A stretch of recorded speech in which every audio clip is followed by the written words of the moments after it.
All right. Good morning. So nice to have you here.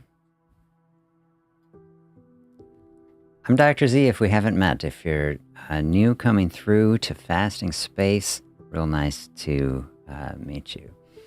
So, Fasting Space, this session, I've been doing on Sundays for about a year, and it was a really great experience to check in every week, have kind of a touch point, reflect on the week before, and then gear up and dial in for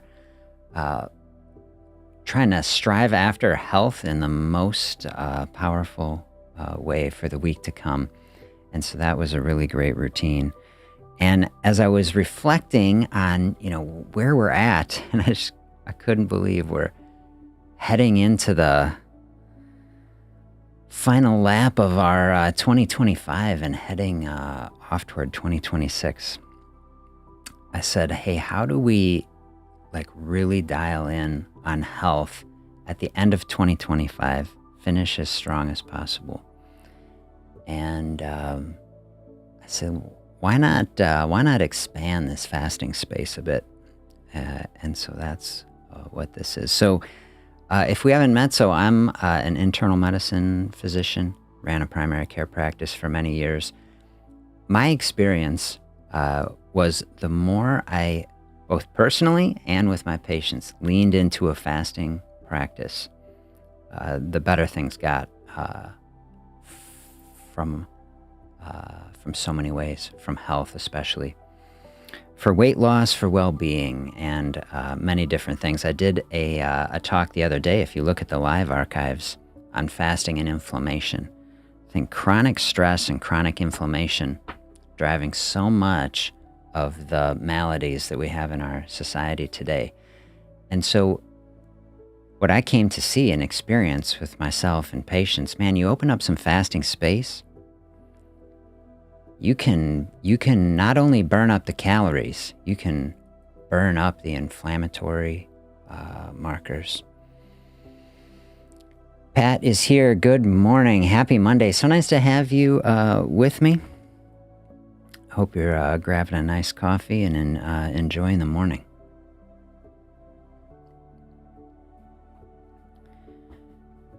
So as I was progressing through my primary care practice, I'm helping more and more people to incorporate elements of fasting into their life. I think certainly from our society's point of view, and then I think it's true. I mean, it certainly can be true. Fasting can be a very intense practice, and because we need to eat, right? And food is so central to our life, our energy, our well-being. It's a huge part of our culture, everything we do, and is deeply tied into our emotional state. And so to start getting into space like that is really, it can be an intense place to be. But I think that intensity of it is just highlighting the importance of it, okay? What we eat, one of the very most important decisions we make. And then when and how we eat, pretty much almost as important. And so fasting then, as we're kind of getting into that space, is kind of navigating two worlds: our physical health, the energy and nutrients that we need to power our body, but then our emotional state, our relationship and connection to food, and then our mental health and well-being. So we're in a very interesting space with that. So fasting space, I've come to see, just in our life, is a very, very valuable thing. And then as you start studying it and you realize there's all these rejuvenating, cleansing physiologic processes that the body wants to be running in a fasting space. Something actually very positive. So when you have an initial point of view that says, oh, fasting, very intense. Well, what is that? I'm just not eating, doesn't sound nice. Then you start to lean into, oh, what is it? Kind of what is the map, And you realize, oh, fasting really should be approached very gently and thoughtfully. And that's what I mean by a fasting space. An opportunity to thoughtfully and gently lean into a fasting space. Fasting is a practice, something that you teach yourself and learn to do over time. And really, a fasting is its own type of strength. To be able to tolerate a fasting space, and not only then tolerate it is like step one. To have it come to feel positive and to have it feel like a resting space, that it's bringing down the stress. Pat says inflammation is a constant battle. It totally is. And fasting, I would say, is one tool in the arsenal. Many tools in the arsenal. And so as we're dialing in, kind of reframing a fasting space,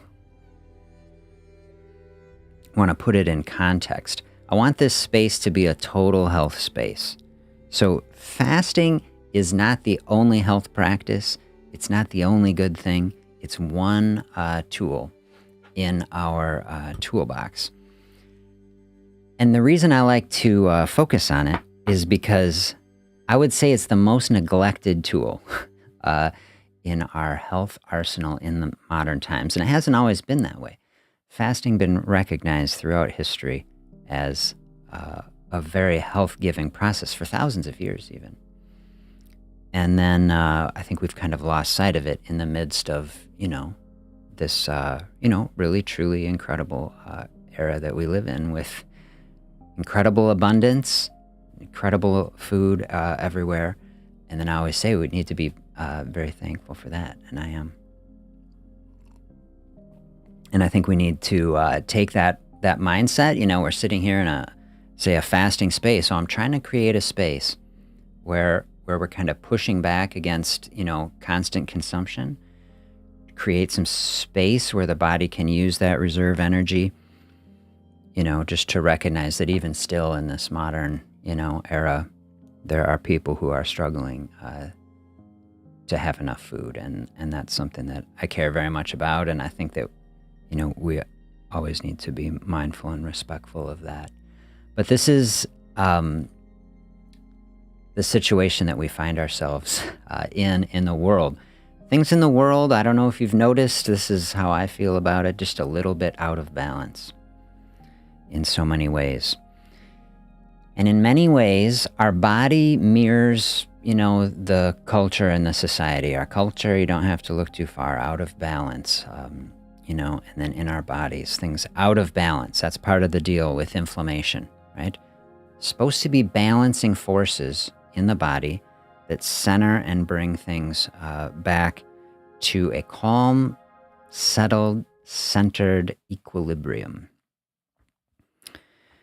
And that's very difficult to do in a modern world where we're under constant barrage of marketing, and especially with food, there's that dualism that's hitting both the emotional triggers that cause us to eat things that we don't really think are good for us, but they're enjoyable and they help in the moment to help us cope with stress.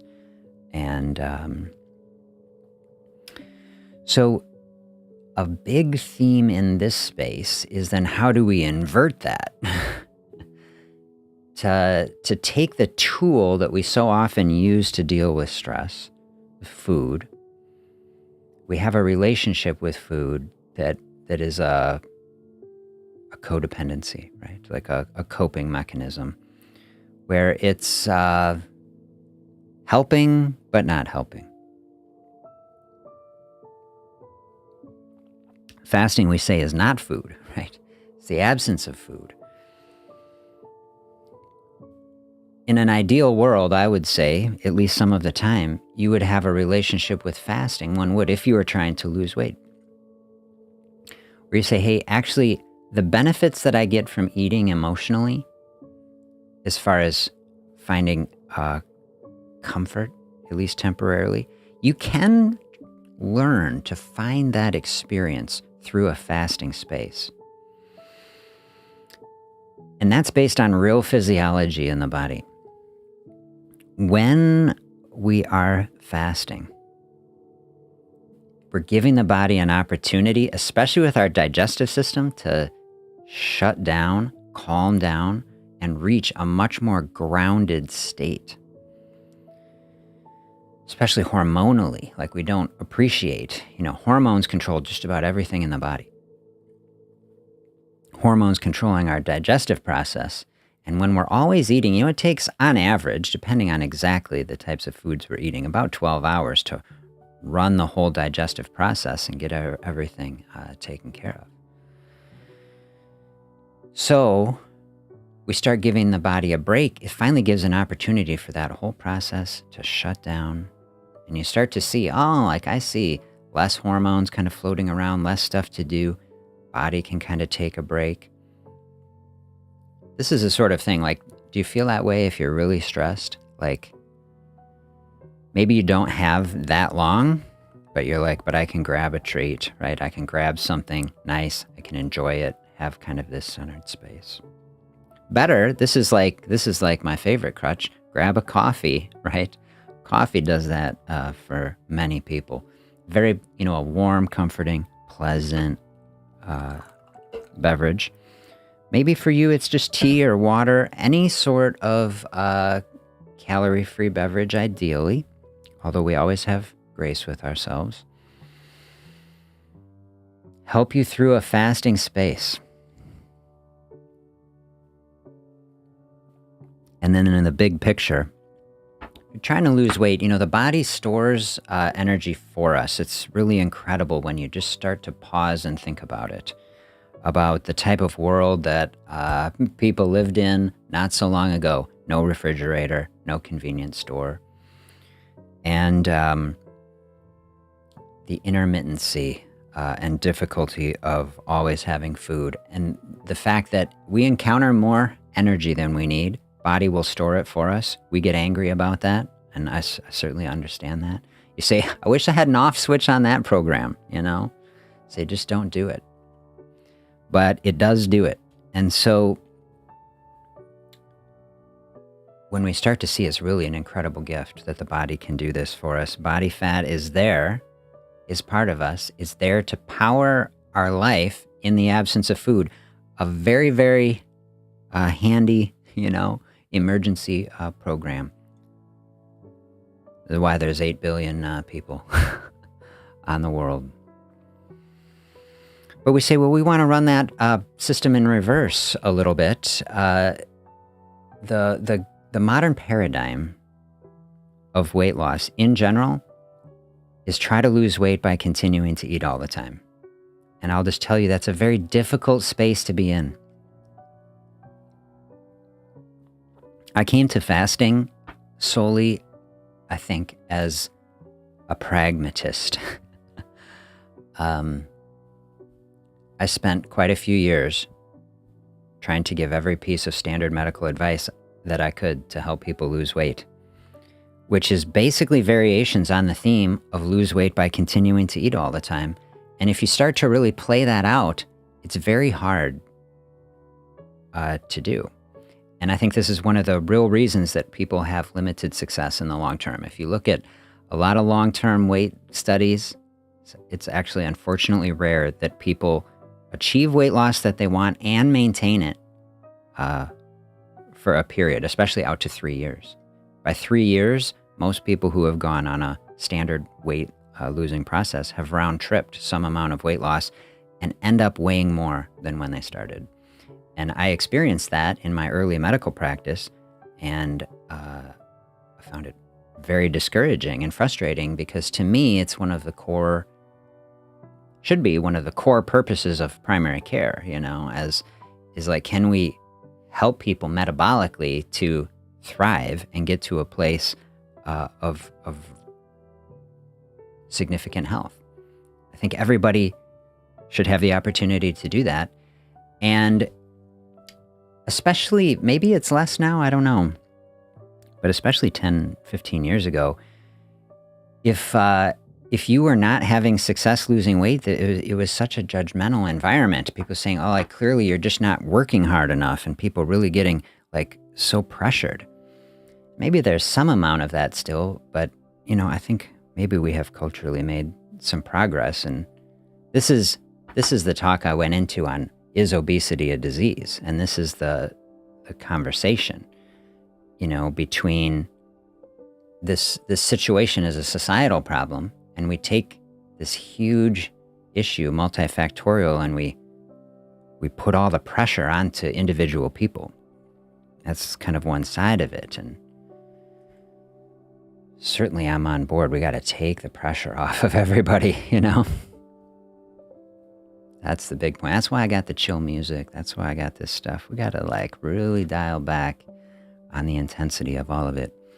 This is how I came to fasting, as like, really, this is like spending time. How do we spend time comfortably and thoughtfully and give the body the opportunity to use this energy that's within it? If the real purpose is the body is saving this energy for periods of time to fill in the gaps when the food is not there, that really is the purpose. You can run that process. It's not that it's impossible.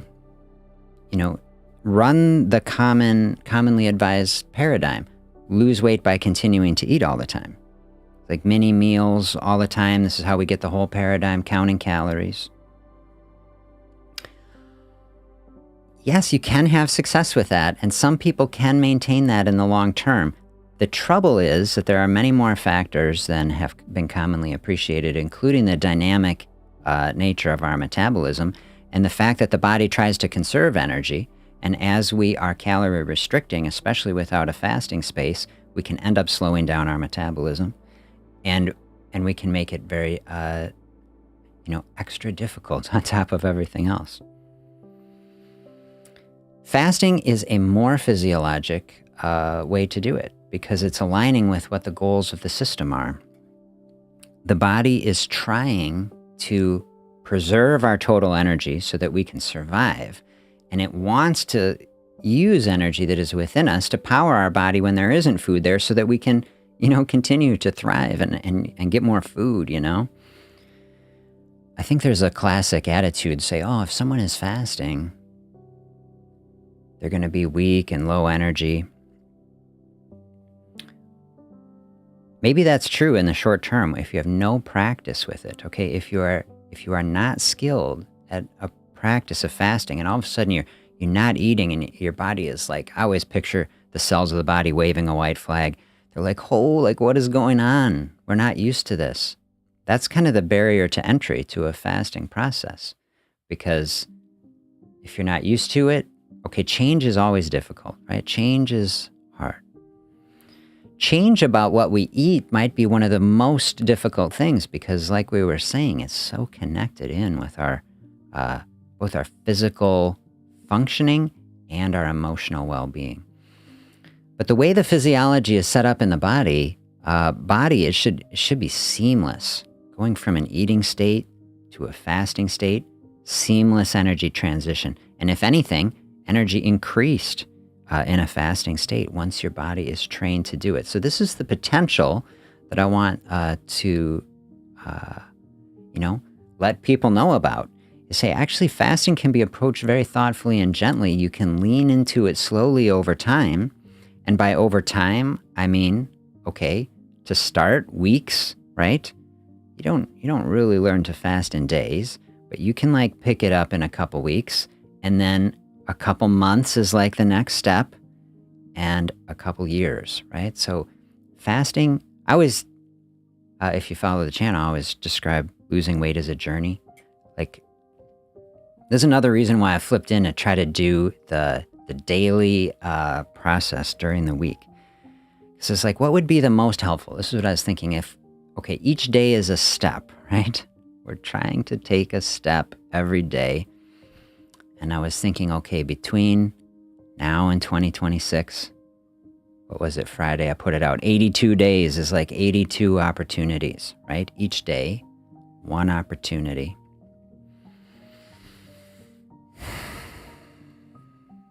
Can you envision it, right? Can you picture it? Each day is a step on this journey, and we're going to get to 2026 and be absolutely crushing it. So, like, there's definitely a path forward that is like that. And the way that that looks like is, okay, you got to bring it down each day. What does the day look like, you know? And so I thought, well, let's just put it out there, you know? Have a centering space, start the day, grab the coffee, dial in on the good mental health perspective. And can that be helpful? So let me know. I want this to be the most helpful space for you. If there's ideas or thoughts that you have that I could do to facilitate that, I'm totally open to it.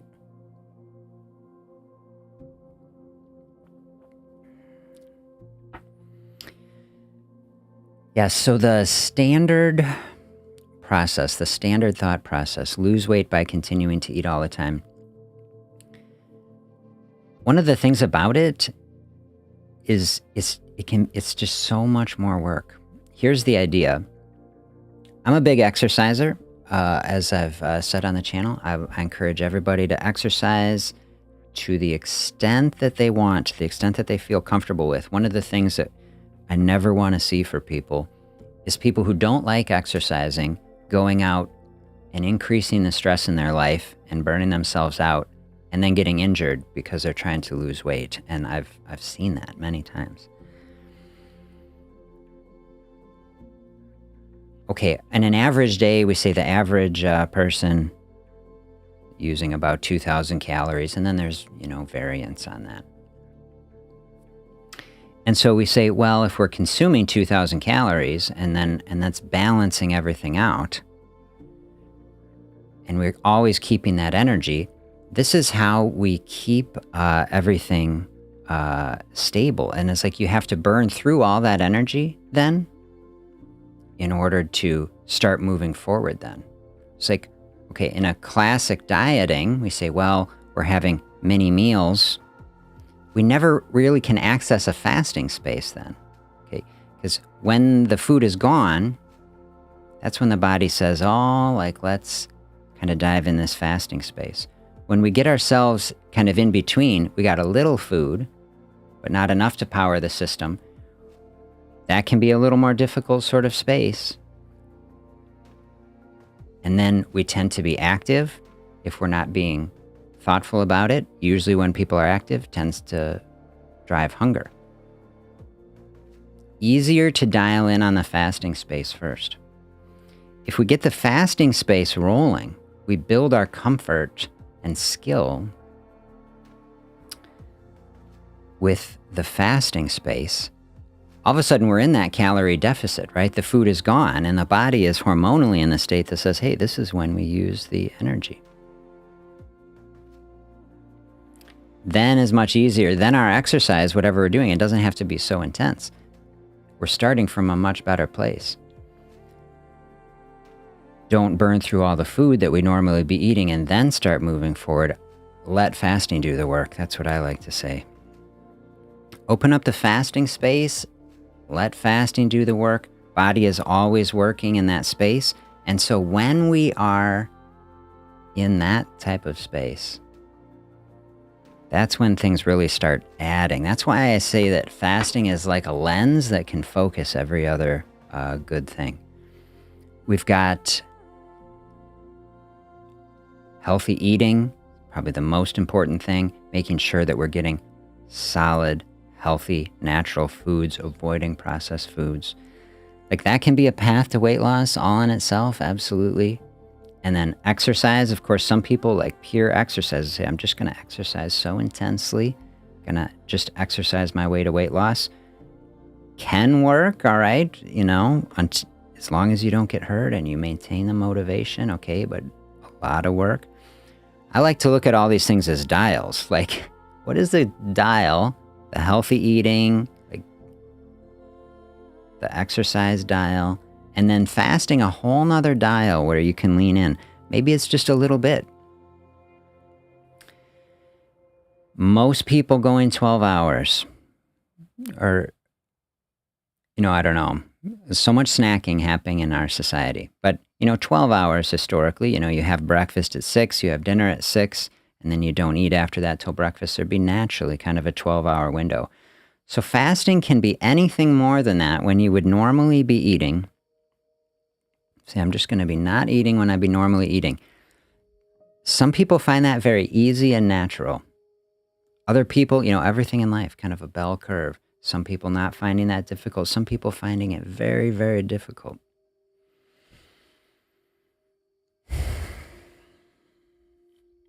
So wherever you are on that sort of continuum, just realize, hey, this is where my body is at. It's all okay, because no matter where you are at on that sort of spectrum, it's all okay. And it's all a process. It's not just a thing, it's not an experience that is just like one and done. Wherever you're at, your experience can change over time, especially as you thoughtfully move toward it and learn to do it. And even if you say, well, I'm doing the same thing every day, the thing that is different is you're gaining experience and history. And that's how you build skill and mastery of something. So if someone finding something easy, okay, that's great. Lean into it. Someone is finding difficulty with it. Okay, that's the benefit, hopefully, of getting in a groove here with some kind of fasting space routine. Just going to have a little touch point. We're going to keep moving toward it, center it. Because I'll tell you, there is a path. There definitely is a path where you have the success that you are looking for. So maybe picture it, maybe looking at the calendar. Let's do a little exercise. Get your calendar maybe on the phone or wherever you have it. We're seeing now we're down to 79 days, 79 steps. And then we're going to be sitting there on December 31st and have a little celebration. And then we pick it up into 2026 from like a really great space. And then we say, okay, what are the steps between now and then? We got some holidays are going to be in there. And this is like here now in October, a really great opportunity to start planning for it. Holidays are the best. I say it's the best if you can connect with friends and family and enjoy good food, and enjoying good food, something integral to health and happiness. And so this is something that I want for everybody. Start planning for it now. This is the thing, like I was saying earlier, about bringing everything into balance. We want to bring everything into balance, but see, every day isn't the holiday, right? Fasting, you could do some fasting on a holiday. You have a special meal, and then you have open space around that, kind of frames it. That can be a great way to approach it. Other people say, hey, don't mess with my holiday. I'm not doing any fasting on a holiday. Also a perfectly acceptable, reasonable sort of approach, and I would never tell anybody to stress about doing it. The big thing is like, what is the structure leading into a holiday, and what is the structure heading out of it, and how do we frame everything so that it all balances out and comes into balance? I always tell people at a holiday, you don't have to intentionally, eat all the worst things, like just to do it. But like, what are the things that you could though, but you still could, and you could still be fine. We got 79 days, and if 2 of them were even like that, like it's going to be fine. So we want to build the structure, the base, the foundation that helps us to do that, to be able to enjoy our holidays, win the holidays, have great food experiences, fun times, and then we're still moving toward our goal. And so maybe one of those things in the coming weeks here is like, how do I dial in and increase my skill with fasting? Maybe extend that out to some degree, or maybe it's working on one of these other dials. Our food choices, our activity, our stress, our sleep, mental health, all of these sort of things, so important to focus on. And so we'll probably do some sessions through the week, since we got plenty of space, to focus in on the practices that can help us to do that.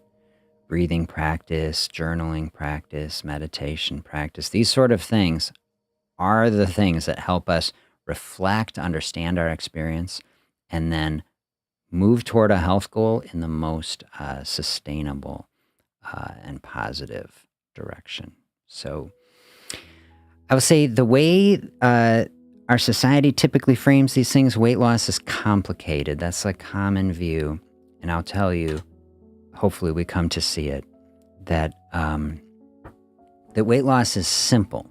Weight loss in general is very simple. It doesn't mean that it is easy, but it is simple. And that's like step one, because we can understand it, which means we can learn about it and develop skill.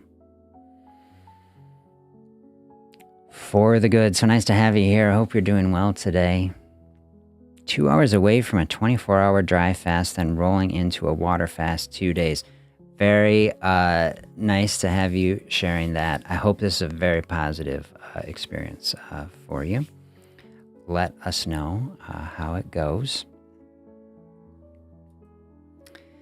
Leaning into that fasting space. By the time you're getting out to 3 days fasting, you're like getting maximum super autophagy effects happening in the body. Very, very cleansing sort of effect. For most people, I say simple fasting is like fasting like within a day, or like one, maybe 2 days, like fast. That's pretty simple fasting. As you start heading beyond that, that's like advanced fasting. Is not maybe so simple. Fasting always simple from a certain point of view. It's just nothing. It's just not eating. But like it is more intense as you dial in some longer term fasting. I feel okay saying it's not so simple, but it can be very, very good.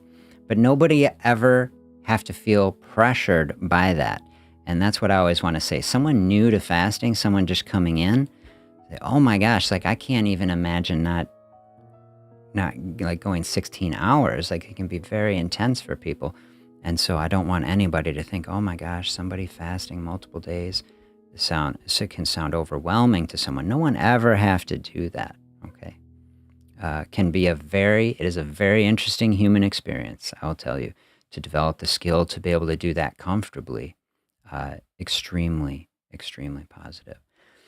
So weight loss, not complex, is simple. That's one reframe that we want to do on the fasting space. And then another framing of weight loss in society here these days is that weight loss is expensive. And this is something that I really want to push back on. Expensive medications, expensive services and supplements and things, and expensive everything. And really I want to show people weight loss does not have to be expensive. Fasting is like the ultimate example of that, where it like, not only is it not expensive, it saves money, right? You're eating less food, less time, saving money. Don't have to pay anyone for anything. Unless you need help with it and you want to consult with your friendly weight loss consultant, then will help you walk through it, right? But so that's another flip. Simple over the complex, inexpensive over the expensive. And then, the other thing, that it is difficult. And this I wouldn't necessarily reframe too much. It can be a difficult process. Even you have a beautiful tool like fasting, right? That doesn't mean there's no difficulty, that there's no challenge, or that there's no process.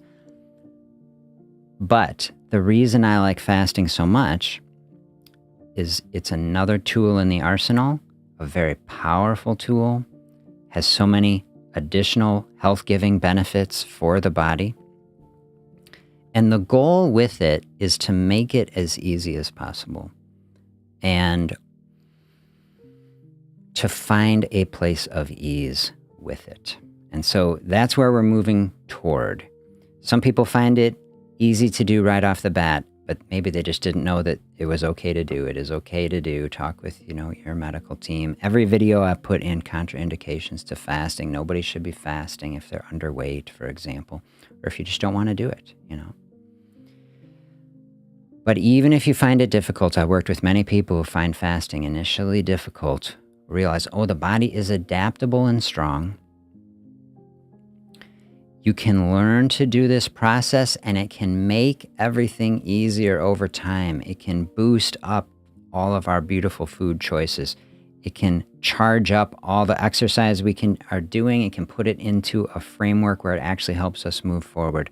And it can be a primary path in and of itself, where we allow the body to use the energy that is within it without having to struggle and fight against this process of trying to lose weight by continuing to eat all the time, which is a very, very frustrating thing for many people.